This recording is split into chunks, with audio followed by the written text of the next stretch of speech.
भाई संजय ने मेरी प्रशंसा में बहुत कुछ कह दिया। यकीन मानिए किसे अच्छा नहीं लगता प्रशंसा सुनना, गौरव की बात है, किसे अच्छी नहीं लगती। लेकिन मैं आपको बहुत ईमानदारी से कहना चाहता हूं कि गौरव की बात अच्छा लगता है जब लोग मिलना चाहते हैं, छूना चाहते हैं, प्यार करते हैं, मोहब्बत करते हैं, स्नेह करते हैं, बहुत बढ़िया लगता है। गौरव ये नहीं है कि लाखों करोड़ लोग चाहते हैं। गौरव की बात ये भी नहीं है कि कितने पुरस्कार मिलते हैं। गौरव की बात ये भी नहीं है कौन कितना पैसा लेता है। मेरे लिए गौरव की बात है तो ये कि मैंने उस माँ की कोख से जन्म लिया जो सिरोही की है। वाह। मेरे लिए गौरव की बात ये है, शैलेश लोढ़ा का जन्म जोधपुर में हुआ, लेकिन कवि शैलेश लोढ़ा का जन्म इसी सिरोही में हुआ। वाह। 30 सितंबर 1980-81 का वो दिन मैं कभी नहीं, आज मैं भावुक हूं, मेरी भावुकता को क्षमा करना। अब तुम चाहो तो थोड़ा सोफा लेके आगे आ जाओ यार, यहाँ आ जाओ। सिरोही की धरती में अतिरिक्त भावुक इसलिए हूं क्योंकि 30 सितंबर 1980-81 का वो दिन मुझे याद है। एक छोटा सा बच्चा, सरकेपी स्कूल 7वीं क्लास में पढ़ने वाला वो लड़का जिसने कविताएं लिखी, सुमेरपुर में कवि सम्मेलन, अखिल भारतीय कवि सम्मेलन, 30 सितंबर की वो बात। मेरे पिताजी देवेंद्र जी कोठारी जो यहाँ पे कॉलेज में हुआ करते थे और जिनका कोठारी स्टूडियो था, वो और मेरे पिताजी निक्कर में बैठने मतलब पहनने वाले इस लड़के को स्कूटर पे बिठा के लेके गए और 30 सितंबर 1981 को पहली कविता पढ़वाई।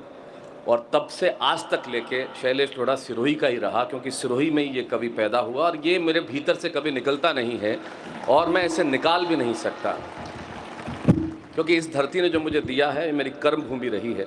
7वीं क्लास से लेकर कानून तक की पढ़ाई मैंने यहीं की, इन्हीं गलियों में खेला, इन्हीं सड़कों पे दौड़ा। यही न्यू बिल्डिंग स्कूल इस तरफ है, इधर दिशा नहीं समझ में आ रही, इधर की इधर ही है, इस तरफ ही है।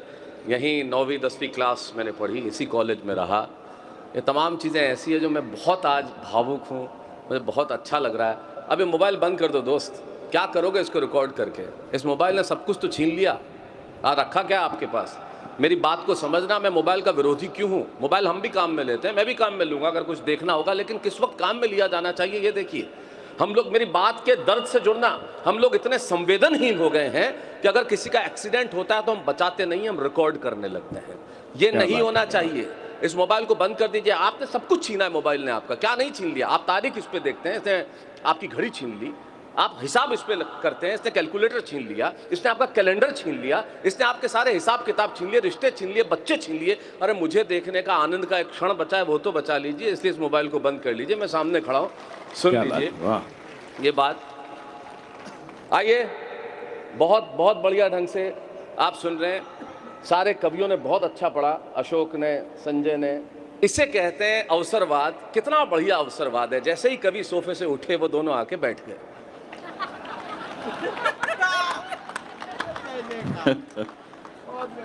हीरो ही सौ देता है मुखा, सिरोही के हैं पता चलता है। सिरोही का आदमी अवसर हाथ से जाने नहीं देता, सवाल ही नहीं।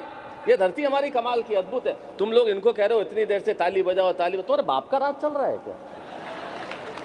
ऐसे बजाओ वैसे बजाओ, इधर से बजाओ उधर से बजाओ, इधर से कम बज रही है उधर से ज्यादा। ये कोई ताली बजाने वाले हैं? और बार बार कहने की क्या जरूरत है ताली बजाओ? माल ओरिजिनल होगा, अपने आप बिक जाएगा, बार बार क्यों कहना है ताली बजाओ? वाह, जबरदस्ती। एक तो लंबी लंबी और पढ़नी, वो पंक्ति सुना रहा हूं जिसके लिए पूरी कविता लिखी, तो वही सुना देता भाई। इतनी लंबी सुनाते हैं। संयम हुआ क्या, एक बार एक कवि सम्मेलन में एक कवि ने इतनी लंबी सुनाई, मुख्य अतिथि उस दिन, आज तो आप हैं, उस दिन मुख्य अतिथि कोई 90 साल के थे। बोला जी सुनना, कवि ने इतनी लंबी सुनाई कि फिर वो थे वहीं से निकल लिए। कलेक्टर साहब, कवि को गिरफ्तार किया गया, मैं नाम नहीं बताऊंगा कि वो संजय झाला था। जब गिरफ्तार किया गया तो जज ने पूछा क्या किया? बोले साहब इतनी लंबी सुनाई कि मुख्य अतिथि निकल गए। बोले इसको फांसी पे चढ़ाओ, कभी अपनी अंतिम इच्छा बताओ। बोले जज साहब वही कविता आपको सुनाना चाहता हूं। तो आराम से सुनाओ, मस्त रहो, बहुत बढ़िया। वो क्या करना चाह रहे हैं? मॉनिटर्स क्या अश्लील इशारे कर रहा है?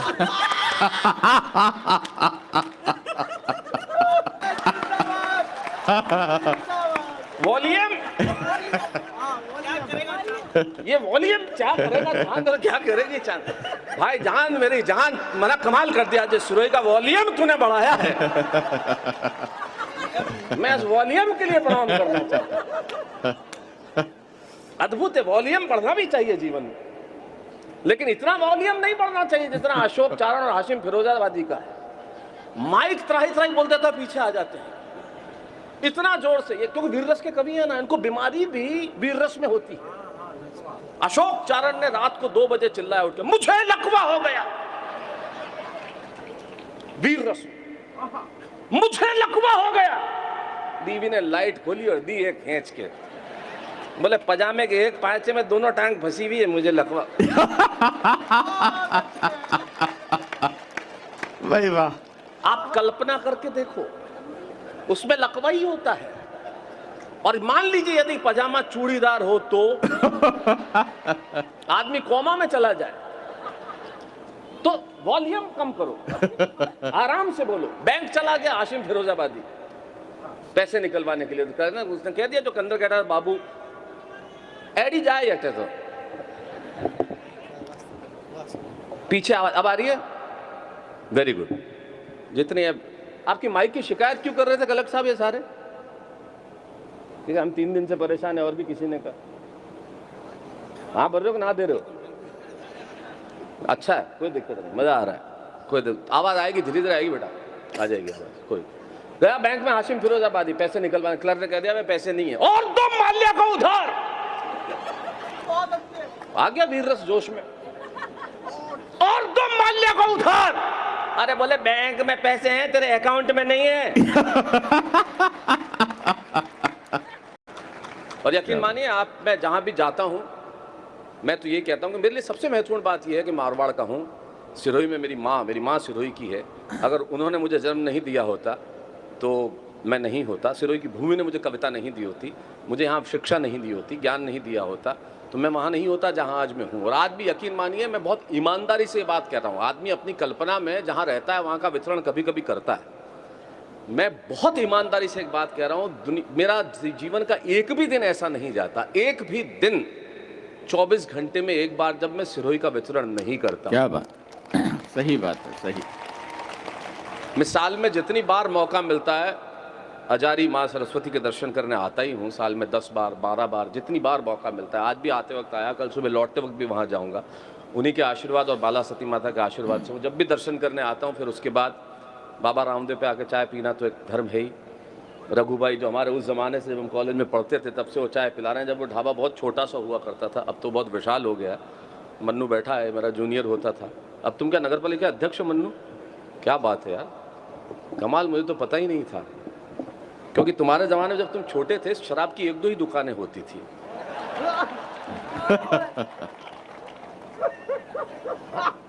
यार मैं तो सब यही का हूं, तो मैं आपको बता रहा हूँ सिरोही की। अरे अजय शर्मा बैठ जाओ यार, क्या हुआ तुम्हें? वॉल्यूम, हाँ आवाज नहीं आ रही तो अब इसका तो कलेक्टर साहब को पकड़ो कल तुम।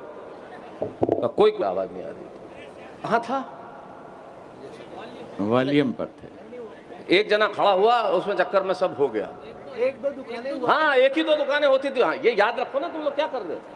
वैसे तो सारे जमाने की बात याद रखते हो, क्यों याद नहीं रखते हो? हाँ तूने रखी अशोक, 1-2 दुकानें होती। तो मैं याद बताऊं, उस घमाम में 1 ही दुकान जब थी वो पैलेस रोड पे होती थी। रात को 2 बजे उसकी दुकान पे फोन आया किसी का, सारी दुकान कैसे खुलेला? उसने कहा 9 बजे खुली। थारी दुकान कैसे खुली?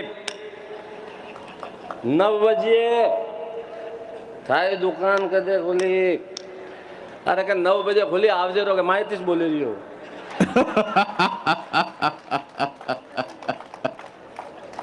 खुले तो आओ, क्योंकि ये आनंद का काम है। लेकिन उसी आनंद में से जीवन में से कविता निकलती है। तब मैं कहता हूं आप कैसे भी रहें, देखिए सिरोही की धरती में जब रहा, आप उस घर को जाके, मैं उस घर को, यकीन मानिए सिरोही पे जब मैं आता हूं तो मुझे ऐसा हमेशा लगता है कि मैं तीर्थ कर रहा हूं, क्योंकि इसी धरती ने मुझे सब कुछ सिखाया, सब कुछ दिया। ये मेरे लिए तीर्थ स्थान है। उस घर को जाके देखिए, उस घर में 8x8 का कमरा भी नहीं है, जिसमें मैं ग्रेजुएट हुआ, मेरी दोनों बहनें पोस्ट ग्रेजुएट हुई। एक ऐसा घर 8x8 कमरे में रह के भी हमने अपने सपनों को कभी धीमा नहीं पड़ने दिया, और यहाँ रह के भी हमारे घर में कुछ नहीं होता था। एक बहुत सामान्य सा, साधारण सा, एक लोअर मिडिल क्लास परिवार हमारा, जहाँ पे पिताजी सरकारी नौकरी में, एक बहुत साधारण सी सरकारी नौकरी में काम करते थे, और हम वहाँ रहा करते थे।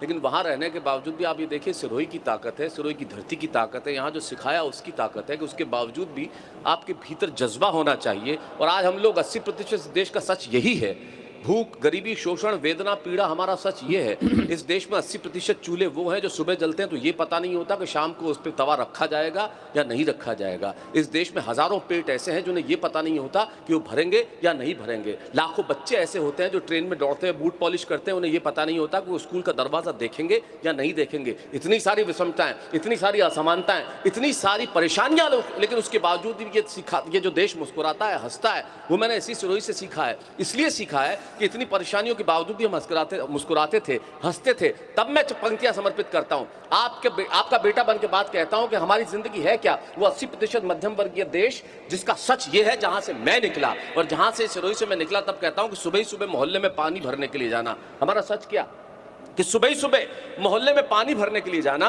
फिल्मी गीतों को धार के साथ गुनगुनाना, दफ्तर में बैठ के यही सोचते रह जाना कि शाम को उस घर में वापस ना जाना पड़े जहां मां खांसती हुई मिलेगी, मैं दवाई नहीं ला पाऊंगा। हमारा सच यह है कि सुबह ही सुबह मोहल्ले में पानी भरने के लिए जाना, फिल्मी गीतों को धार के साथ लिए गुनगुनाना, दफ्तर में बैठ के यही सोचते रह जाना कि शाम को उस घर में वापस ना जाना पड़े जहां मां खांसती हुई मिलेगी, मैं दवाई नहीं ला पाऊंगा। बच्चों के टूटे खिलौनों को कितनी बार जोड़ पाऊंगा, बीवी की फटी साड़ी में से झांकेंगे सपने, आखिर वही तो है अपने, भले ही हर दिन बोझ है और खुद पर उधार है।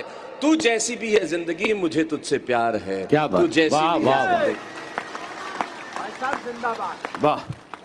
और इस जिंदगी से प्यार बना रहना चाहिए। प्यार वो नहीं जो हाशिम आप कह रहे थे या भुवन आप कह रही थी, प्यार वो नहीं है जो आप कह रहे थे, क्योंकि वो प्यार तो बड़ा बनावटी है। मैं आपको कहना चाहता हूं, ये जो कह रहे थे, डीपी की बात कौन कर रहा था?